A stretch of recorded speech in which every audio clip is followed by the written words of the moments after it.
जय हिंद दोस्तों। हम लोग देखिए फिर से एक इम्पॉर्टेंट टॉपिक डिस्कस करने के लिए आ गए हैं और इस टॉपिक का नाम है territorial nexus, doctrine of territorial nexus से रिलेटेड प्रिंसिपल है। ये बेसिकली है कि आप समझने की कोशिश करिएगा कि ये जो आपका आर्टिकल 245 है, ठीक है, 245 और एक और आर्टिकल है जिससे रिलेटेड आगे जो डॉक्ट्रिन आएंगे पिथ एंड सब्सटेंस का, पिथ एंड सब्सटेंस और कलरेबल लेजिस्लेशन। तो पिथ एंड सब्सटेंस का मतलब सार एवं तत्व का, और इसका मतलब होता है आपका छद्म विधायन का सिद्धांत। ये दोनों बेसिकली 246 से निकलते हैं, लेकिन ये जो टेरिटोरियल नेक्सस का प्रिंसिपल है वो आपके इसी 245 से निकलता है और इसको कहते हैं डॉक्ट्रिन ऑफ टेरिटोरियल नेक्सस, ठीक है, क्षेत्रीय संबंध का सिद्धांत।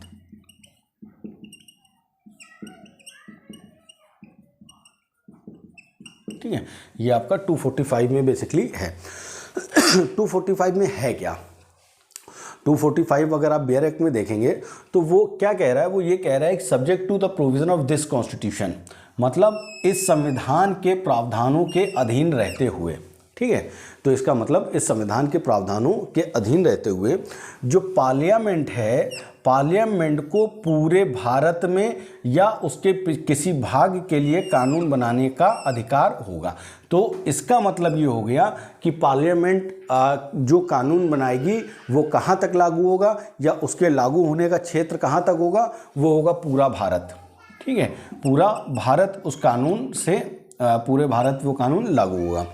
दूसरा इसी में प्रोविज़न है कि जो स्टेट है, तो स्टेट जो लॉ बनाएगी वो कहाँ लागू हो? वो उस स्टेट में, पूरे स्टेट में लागू होगा या उसके किसी भाग पर भी लागू हो सकता है। तो इसका मतलब स्टेट द्वारा बनाया गया कानून कहाँ पे लागू होगा? उस स्टेट में लागू होगा या उसके किसी भाग के लिए भी कानून स्टेट बना सकती है। ये हो गया सामान्य प्रिंसिपल, सामान्य नियम 245 में। क्या है कि जो स्टेट मेड लॉ होता है शैल अप्लाई टू स्टेट और एनी पार्ट ऑफ स्टेट, यानी कि जो राज्य द्वारा बनाई गई विधि होती है, जैसे यूपी अगर कोई कानून बनाएगा या महाराष्ट्र कोई कानून बनाएगा तो महाराष्ट्र का बनाया गया कानून पूरे महाराष्ट्र में लागू होगा।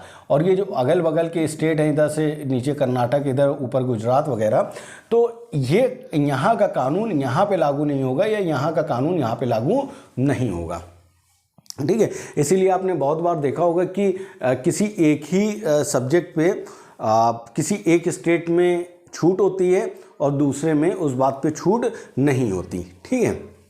अच्छा, तो क्या है कि और जो स्टेट द्वारा बनाया गया लॉ है, जो अपने पूरे इस क्षेत्र के लिए कानून बना सकते थे, इनका ये कानून इनके क्षेत्र पे लागू नहीं होगा। ये 245 का जनरल प्रिंसिपल है, सामान्य सिद्धांत 245 का ये है। और अगर कोई ऐसा कानून बनता है जो इस स्टेट, यानी कि मान लीजिए कर्नाटक द्वारा बनाया गया, ये बॉम्बे पे लागू होता है, तो क्या होगा? ऐसा कानून वॉइड होगा, क्योंकि इसका टेरिटोरियल जो है जुडिक्शन से बाहर जाके या एक्स्ट्रा टेरिटोरियल जुडिक्शन इस स्टेट ने अप्लाई किया है, इस वजह से कानून मान्य नहीं होगा। इतनी बात आपको समझ में आ गई। लेकिन इस बात का एक अपवाद जो इस सिद्धांत में लिखा है वो ये है कि डॉक्ट्रिन ऑफ टेरिटोरियल नेक्सस का जो प्रिंसिपल है वो इस स्टेट के बाहर जो चीज़ यहाँ पर है उस पर भी लागू हो सकता है, अगर स्टेट द्वारा बनाए गए लॉ और इस सब्जेक्ट के बीच में सीधा कोई संबंध हो। भले ही सब्जेक्ट मैटर यहाँ पे आपको दिख रहा हो, लॉ ये स्टेट बना रहा है, तो स्टेट बनाने वाले लॉ बनाने वाले स्टेट और इस सब्जेक्ट मैटर के बीच में अगर कोई सीधा लिंक है तो ये एक्स्ट्रा टेरिटोरियल जुडिक्शन होने के बावजूद भी ये लॉ वैध माना जाएगा, ठीक है। अब एक केस लॉ है, इसको समझने की कोशिश करते हैं और शायद आपको ये इस बात से पूरा कॉन्सेप्ट क्लियर हो जाएगा। जैसे एक स्टेट ऑफ बॉम्बे वर्सेस आरएमडीसी का एक मामला है, ये शायद 1952 या 54 वगैरह का होगा। इस केस का सीधा संबंध इसी टेरिटोरियल जो है नेक्सस से रिलेटेड है, क्षेत्रीय संबंध के सिद्धांत से है। तो हुआ क्या कि इस बॉम्बे स्टेट ने, उस वक्त के बॉम्बे स्टेट ने एक कानून बनाया, Bombay lotteries and prize competition act 1948। किस बात से रिलेटेड था? ये कहीं ना कहीं टैक्स लगाने से रिलेटेड था। किस बात पे टैक्स लगाने से रिलेटेड था? जो भी प्राइज कंपटीशन वगैरह थे, अब चाहे वो लॉटरी से रिलेटेड हो, चाहे वो इसी तरह से कुछ और लॉ हो, कुछ और सब्जेक्ट मैटर हो, उन पे टैक्स लगाने से संबंधित था। अब हुआ क्या? हुआ ये कि उस वक्त स्टेट ऑफ मैसूर था, स्टेट ऑफ मैसूर, जिसको आज का कर्नाटक आप कह सकते हैं, ठीक है। और इसका एक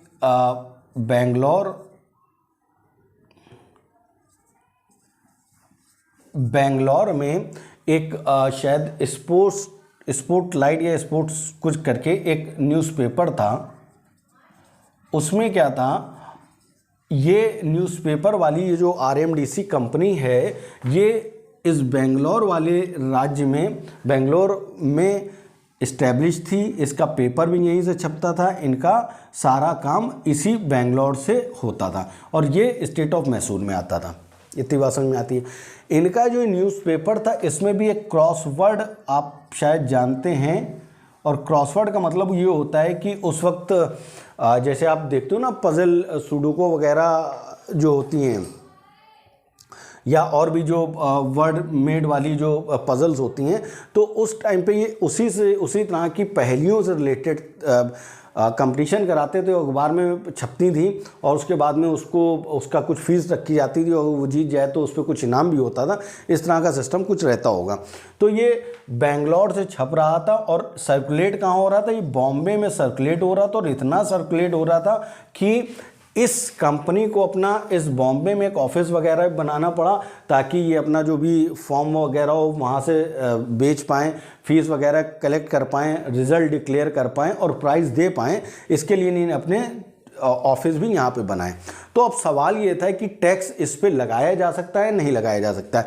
तो इन्हीं ने, बॉम्बे स्टेट ने 1952 में अपने जो ये एक्ट था और उसमें क्रॉसवर्ड पजल्स पे टैक्स लगाया जो अखबार के माध्यम से चल रही थी। तो इसका मतलब ये हुआ कि जब अमेंडमेंट करके इस एक्ट में टैक्स लगाया गया, तो ये जो क्रॉसवर्ड पजल जो अखबार में चल रही थी उस पर भी टैक्स लग गया। और टैक्स फिर इस बात पे भी लग गया कि ये जो बॉम्बे में अखबार सर्कुलेट हो रहा था, यानी कि वितरित हो रहा था, जो छप कहाँ से रहा था? बेंगलोर से छप रहा था, वहीं उसका मेन ऑफिस था, वहीं उसकी कंपनी रजिस्टर्ड थी, लेकिन आके बिकता कहाँ था? बॉम्बे में बिकता था। और इनका सर्कुलेशन भी कहीं ना कहीं मजे का यहाँ पे था। जब सरकार ने इनके ऊपर टैक्स लगाया, इस कंपनी के आरएमडीसी के ऊपर जब टैक्स लगाए, तो इन्हीं ने कहा कि भाई आपको टैक्स लगाने की पावर नहीं है। तो सुप्रीम कोर्ट ने इसी डॉक्ट्रिन ऑफ टेरिटोरियल नेक्सस, यानी कि क्षेत्रीय संबंध के सिद्धांत के आधार पर यह बताया कि भाई देखिए, अगर कोई कानून जो भले ही दूसरे जगह के क्षेत्र के उसके विषय पे लागू हो रहा हो, लेकिन अगर उस कानून और उस विषय में सीधा संबंध है, कोई इल्यूजरी नहीं है, कोई भ्रामक नहीं है, सीधा संबंध है, तो क्षेत्रीय संबंध का सिद्धांत के आधार पर वो कानून वैध होगा। अब आप देखिए, भले ही इनका ऑफिस बॉम्बे में है, पेपर बॉम्बे से छप रहा हो, इनकी कंपनी भले ही बॉम्बे में रजिस्टर्ड हो, लेकिन बिक कहाँ पे रहा है? बिक रहा है बेंगलोर में रजिस्टर्ड है, बेंगलोर में ऑफिस है, बेंगलोर में इनकी कंपनी है, और बिक कहाँ पे रहा है? बिक रहा है आके बॉम्बे में। और जब बॉम्बे में बिक रहा है, तो आप देख रहे हैं कि टैक्स लगाए जाने वाली स्टेट और उस सब्जेक्ट मैटर के बीच में सीधा संबंध है, इसलिए कोर्ट ने ये बात कही।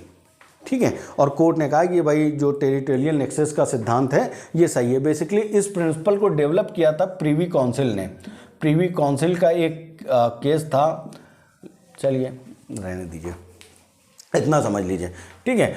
स्टेट ऑफ ये हो गया कि बेंगलोर में पेपर छपता था, बेंगलोर में उसका ऑफिस था, बेंगलोर में ही वो उसके कंपनी रजिस्टर्ड थी, लेकिन सर्कुलेशन उसका कहाँ होता था? सर्कुलेशन होता था बॉम्बे में। और जब बॉम्बे सरकार ने उस पर टैक्स लगाया तो फिर इन्हीं ने ऑब्जेक्शन किया और कोर्ट ने कहा नहीं, जो टैक्स लगा है वो सही है।